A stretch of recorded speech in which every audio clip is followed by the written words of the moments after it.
रोज रोज कांड बड़ी यार करेला, जिन्हें जाला उन्हें खाली मार करेला।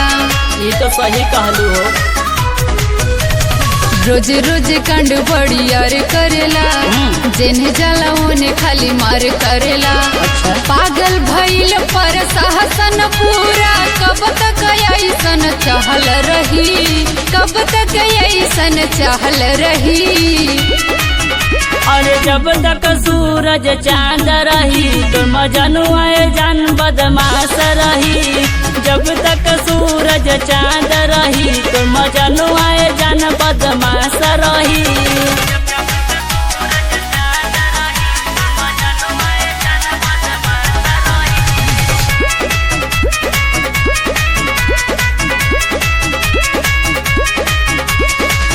अपना त आप के बनाना रंगबाज हो, दोस्त नहीं केहू दुश्मन बाटे हजार हो।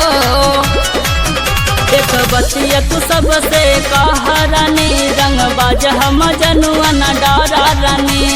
घूमी लसान से यूपी बिहार में, कब तक तो हर न हम रही, कब तक तो हर न हम रही।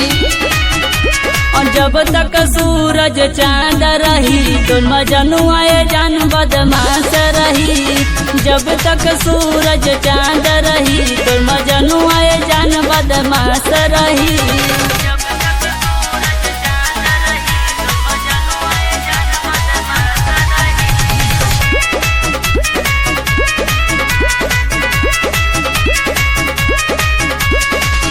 चली जाए जान यहाँ केहू न बचाई, अपना तयाप के कारण तू बड़ाई।